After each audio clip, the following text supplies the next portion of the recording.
Hey guys, my name is Janelle McClarty. I am a website designer from Toronto, Canada, and in today's video, I'm going to be sharing with you 3 disadvantages of using Shopify.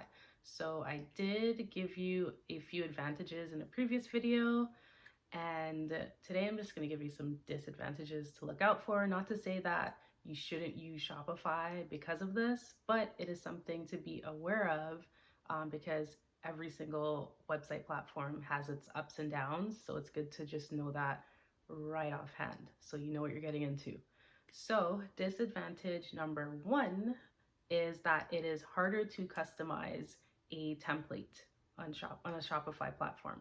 So I'm looking at this compared to, let's say, a WordPress platform, or even like Squarespace could be a little bit easier than Shopify. But if you want to customize certain elements within the Shopify template that you select, you will definitely need to hire a developer to make any customizations because it is not user friendly in that sense. So whatever you see with Shopify and their templates is what you get if you are a beginner designer. Um, Disadvantage number 2, I'm just looking at my list over here, is that there is no email hosting provided.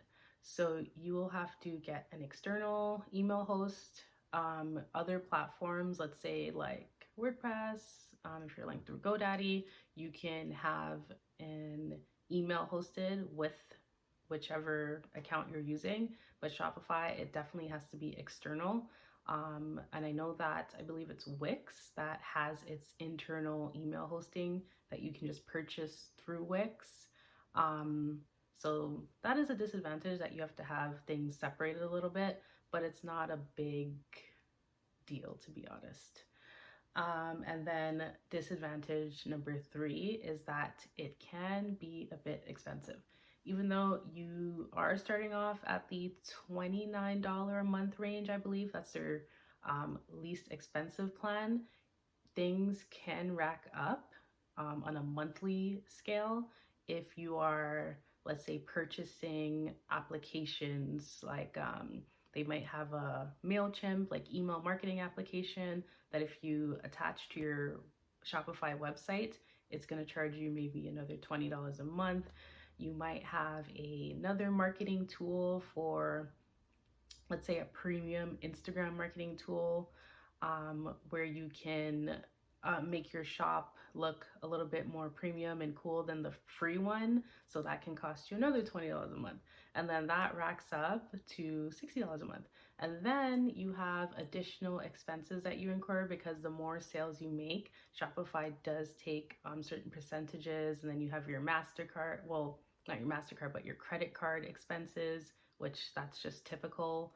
You have your shipping expenses. So things can rack up, but on the other hand, it's like it racks up when you are making more sales. So it kind of offsets. So the more sales you make, the more profit you make, but you're gonna incur more expenses using Shopify than other platforms. Let's say, for example, like WordPress, there is only your monthly hosting fee and your yearly domain fee. WooCommerce, like the actual payment gateway, is free, relatively free. And yeah, Shopify can get more expensive, definitely. So yeah, those are the top 3 advantages. As I said, number 1, it is harder to customize. Number 2, there is no internal email hosting available, but there is external. And number 3, it could be a little bit more expensive on a month-to-month basis than other platforms out there. So with that being said, if you do need additional help on knowing which web platform to choose, you can just click on the link in my bio or in the description box below, and we can set up a time to chat and we'll see which platform is right for you.